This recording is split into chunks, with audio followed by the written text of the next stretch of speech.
Prime's exclusive wildcard playoff game is Saturday night. Jordan Love and the Packers take on Caleb Williams and the Bears. Not a Prime member? Sign up for a 30-day free trial to stream the game. That's going to be caught for the touchdown. NFC North rivals square off in the latest chapter of the NFL's oldest feud. The Packers and Bears in Prime's exclusive wildcard playoff game. Saturday, 7:30 p.m. Eastern. Only on Prime. Sign up for a 30-day free trial today. Restrictions apply. See Amazon.com/Amazon Prime for details. I had that dream again. My small business needs to hire, but I don't use LinkedIn, and I hire an energy vampire. But also they're a literal vampire. And suddenly my team is spending all their time sharpening wooden stakes and buying bulk silver and rehearsing ancient chants, and then I wake up. Don't let hiring nightmares ruin your dreams. LinkedIn Jobs' new AI assistant takes insights from over 1 billion professionals to create a short list of the best fits for you. Post your job for free at linkedin.com/quality. Start hiring today with LinkedIn.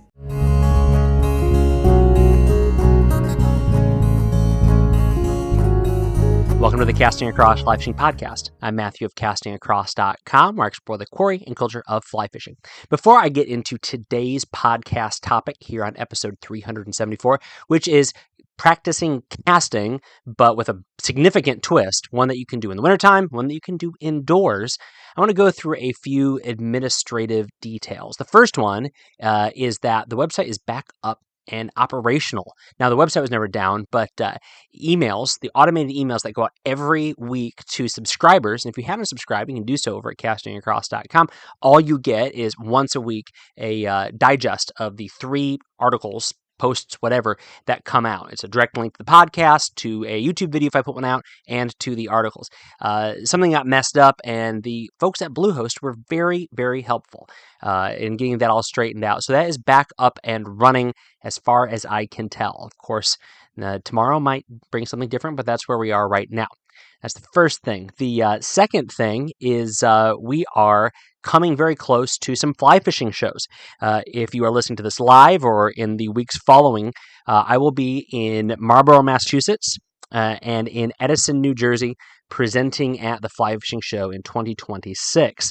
I will be there on Friday and Saturday in Marlborough on January 16th to 17th, and Friday and Saturday in Edison on January 23rd and 24th. If you want the particular topics and times where I am presenting, then you can go to castingacross.com, and they're there. Of course, you can go to the Fly Fishing Show's website. You'll see those there as well. And if you can't make it to one of my presentations, but you want to meet up, I will be doing all manner of other things in those days, so let me know by contacting me both through the website or through social media. Instagram seems to be the most effective and efficient way to communicate in a direct message format. So there you go. All right, well, I'm talking today about practicing your casting. Now, if you've listened to the podcast for any length of time, if you've read the website, you know that I place a premium on really dialing in your casting. And here's why. Whether you're fishing a small stream or a large stream, whether you're fishing for trout or bass or saltwater, you casting really is what makes your presentation work, okay? So even if a fish is dead in front of you and 5 feet deep, you have to cast upstream of that fish at a particular place to allow the weighted fly that you selected in the proper pattern to get down in front of it. So all of those variables, your cast is one of the things you really can control.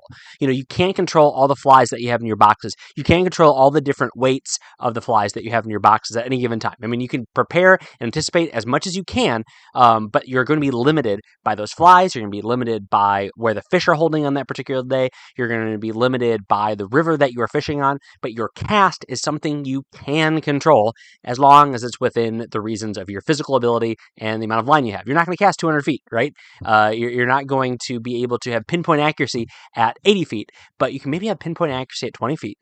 You can have the ability to cast 80 feet if you put in the practice. I'm confident that with enough time, and again, this isn't a ridiculous amount of time. This isn't 1,000 hours. You know, this is just some concerted time, and I think there is a real benefit to having some instruction, some real legitimate instruction, person-to-person instruction with a guide or with a casting instructor. But for a lot of folks, even just practicing themselves, you are going to dial things in pretty well. So casting matters. And I also believe, like I said, in practicing casting. And why is that? We can get distracted when we're fishing.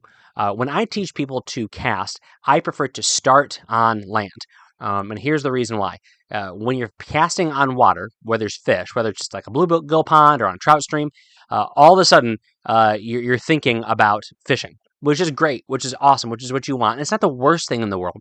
But when you are practicing, and you're especially a new angler, then you want to take those variables out. Now, there are some things that you can do on water that you can't do on dry land. The tension, the surface tension that you get from the water is essential for so many casts that you're going to make, even some of the casts we'll be talking about today. But that said, the basic mechanics of so many of these casts, particularly small stream casts, which is what we're going to be focusing on, can be achieved indoors. Yes, indoors. We'll talk about that in a second. But they can be more than that achieved on dry land, whether it be grass, whether it be a gym floor, whether it be your living room carpet.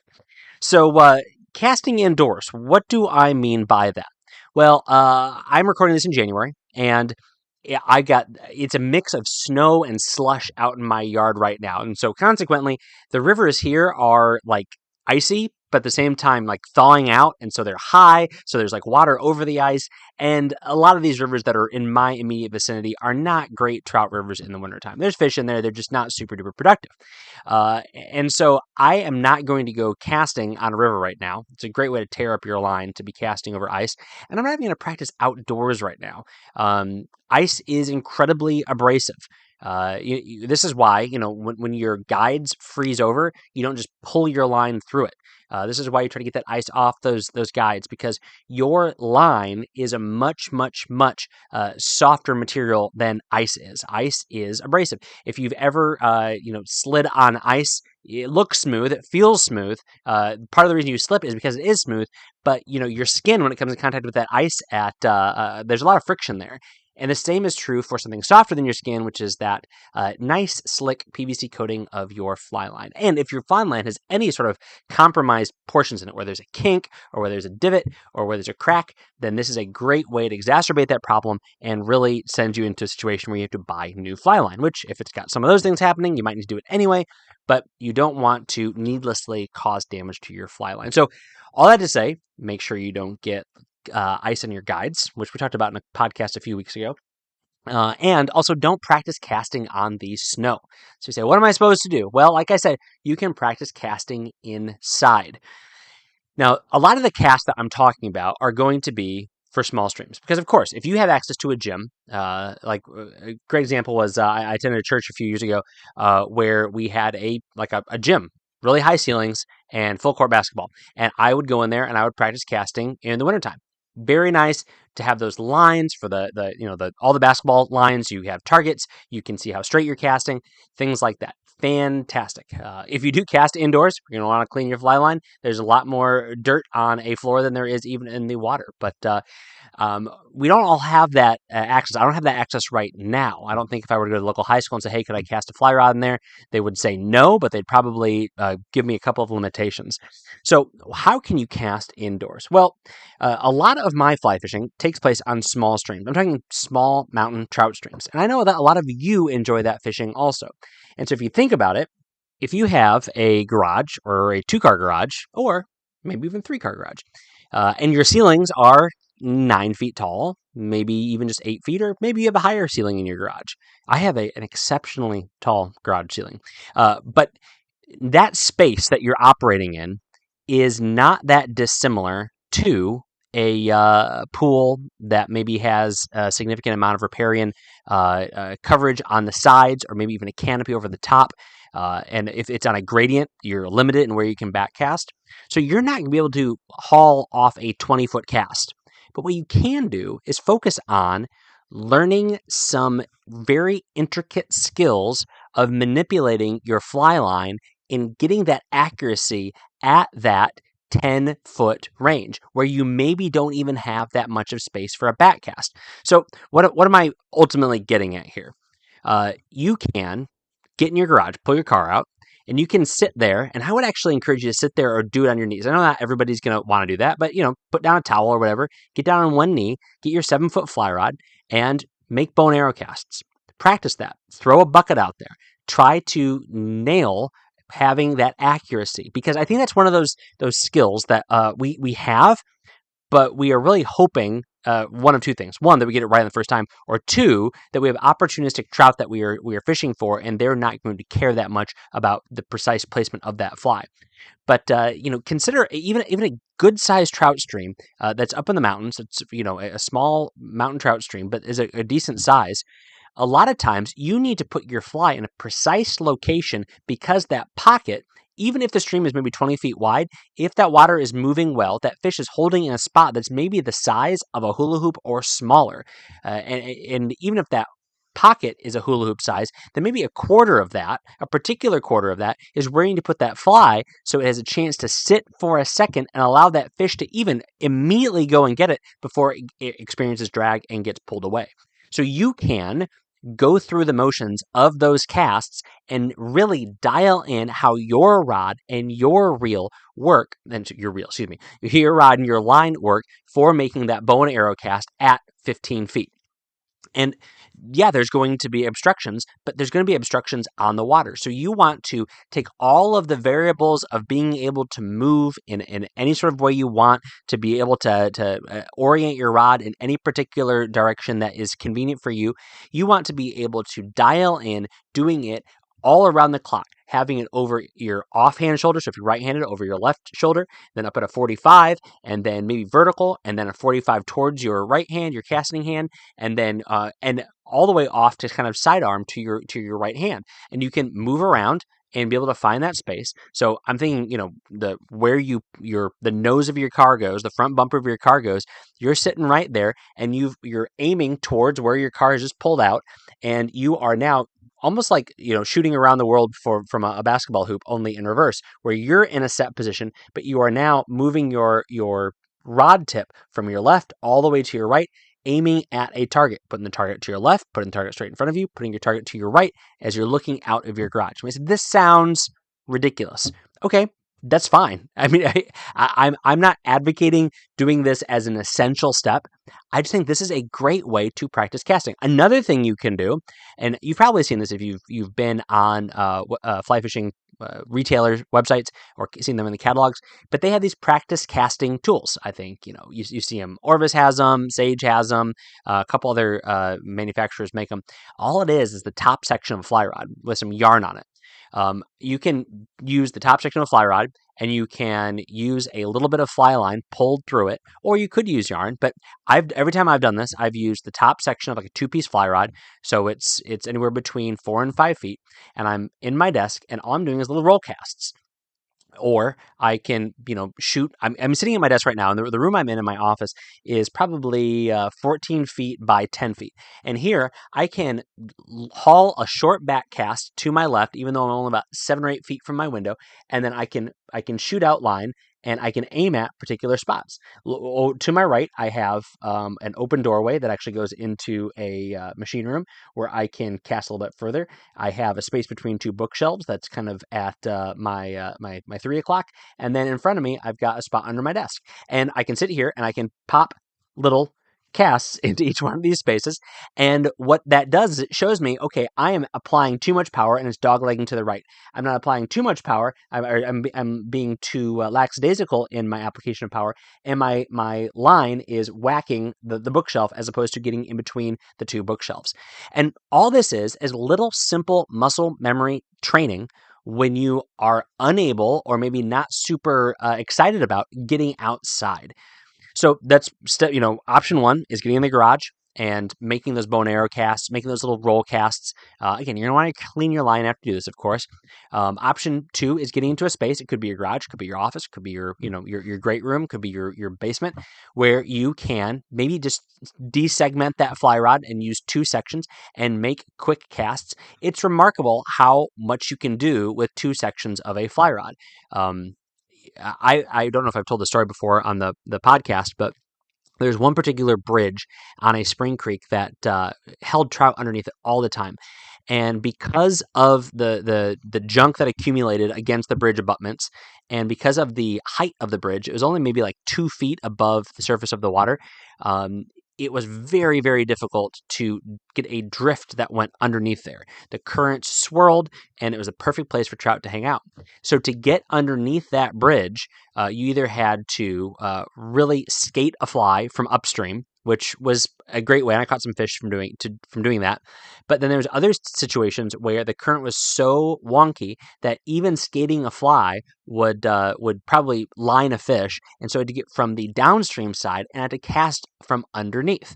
Now, if you've ever tried to do this, try to place a cast with accuracy when you have that maybe 8.5 foot, 9 foot fly rod, when you are casting with that rod almost parallel to the water. And you can't come at it from an overhead angle. You can't kind of loop that line in, but you actually have to keep that line within 18 inches of the surface of the water. It's not easy to get accuracy. And so I was standing there kind of troubleshooting it with another guy that fished, and he's like, well, why don't you just take the first 2 sections off of your 8.5 foot rod? And so I did. And I was able to get that much more accuracy, putting that fly where it needed to go. Now, I didn't catch the fish in the first or the second time I tried it, but I think after a couple of days of trying this method, I was able to get that fly right where I wanted using just the top 2 sections of my 5-weight, and I was able to, catch that fish. So what that says is you don't need that full length of that rod to work on some of those mechanics.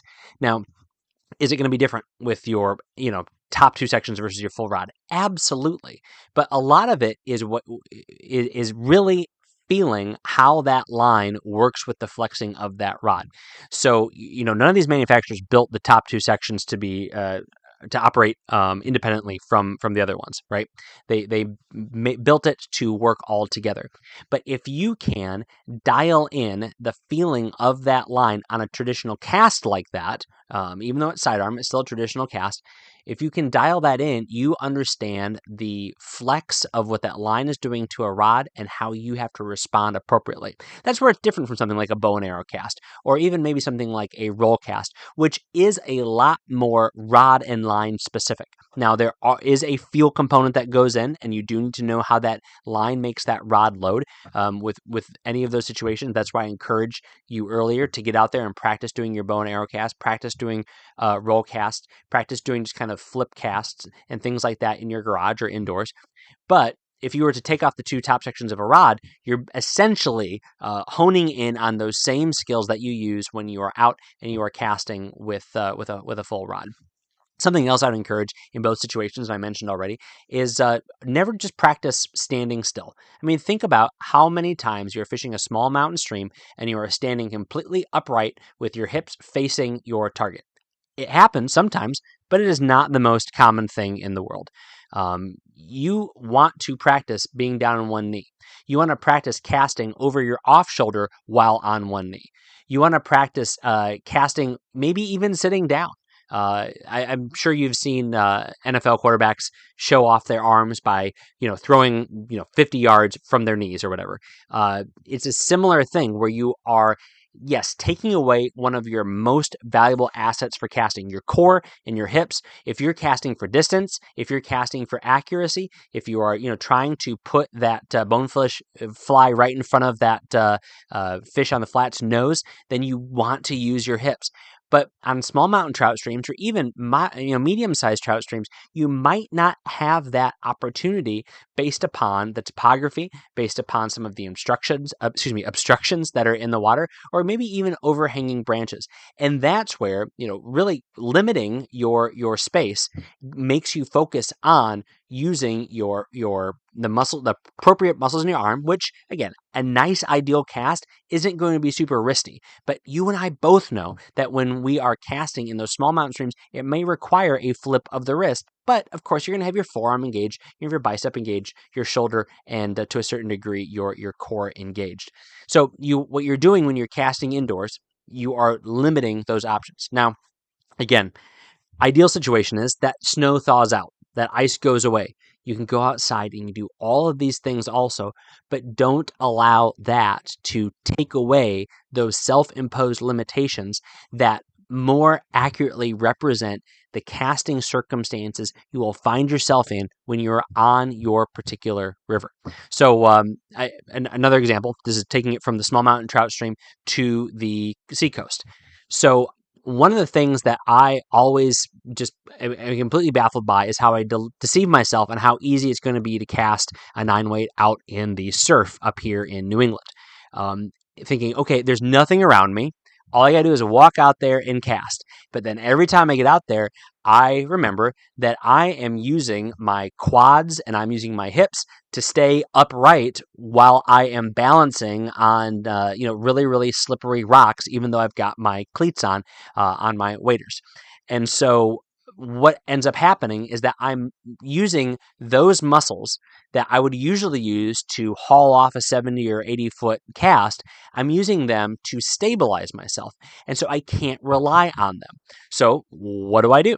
When I'm practicing casting my 8-weight and my 9-weight, I do it from a chair.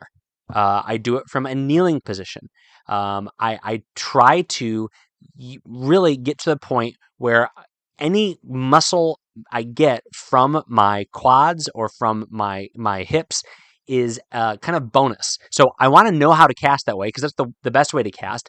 But I also want to make sure that I am not trying to muscle a 70 or 80 foot cast with a 9-weight and a big, 1-aught weighted clouser using my wrist only. I want to make sure I am engaging not just my wrist, but my entire arm, as well as kind of the upper part of my core, my chest muscles and things like that, my shoulder muscles, not in a way that I'm going to be dead after a few hours of casting, but I'm able to really make sure I have the endurance to make those casts over and over again if I am unable to engage the lower part of my core, my hips and my quads when I'm casting out in the salt.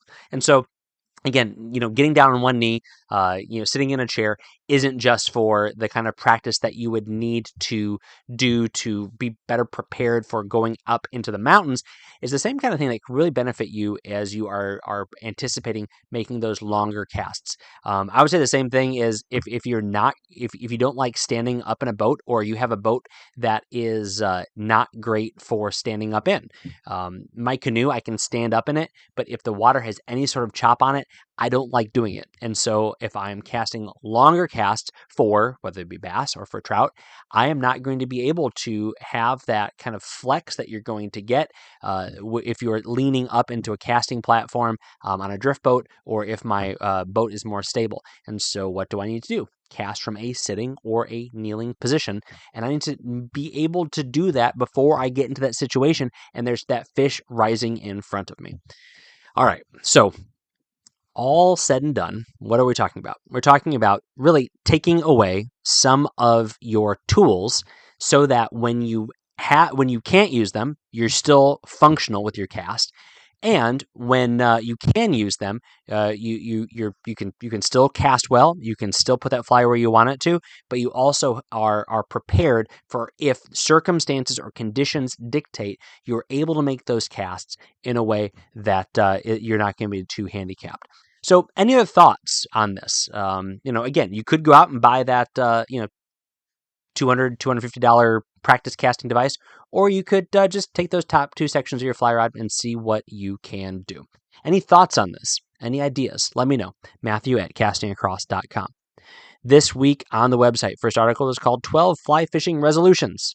This is a bit of a humorous article in which I make 13 resolutions that are a little bit silly, but I think reflect the kind of things that we do think about in fly fishing. Wednesday's article is called Trout More Than Bears. This is a little short story based on a true story about some people's interactions in the woods. The names and identifying features of the anglers in questions have been changed to protect their identities.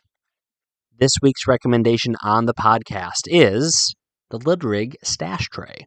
So this is a cool little clip that goes on the brim of your hat, goes on the strap of your waders, goes wherever you want it to go, and has an incredibly powerful magnet that will hold your flies. Now, I've used a lot of magnetic fly holding devices over the years, and I have to say, I think I like this one the best. It is the most secure that I've used that doesn't involve a pin, and even with that, it holds on probably better than a lot of pins would because of a high tension clip. And then the magnet itself is very, very strong. I like how there's a lip on 3 sides of this so that it has a little bit more security, but then you can also slide things off that 4th side. There's a little hook sharpener in it, which is awesome. I think that everyone should always carry a hook sharpener, especially if you fish fine wire hooks or if you fish streamers. Those are both flies that I think require touch-ups after you've been fishing for a while. It comes in gold, blue, silver, and black. I've got a couple of them. Got one in blue, got one in silver. My son keeps his on his hat all the time, and it's a great little conversation starter for him. But I'll put a link for the Lid Rig stash tray over on the podcast's show notes on castingacross.com. And if you have any questions about this product or any of the products I recommend, of course, always reach out, Matthew at castingacross.com. Thanks for listening to the Casting Across Fly Fishing Podcast. Please subscribe to your favorite podcast app and rate the podcast on Apple Podcasts and Spotify. Then head over to castingacross.com for 3 posts a week on the people, places, and things that go into the pursuit of fish.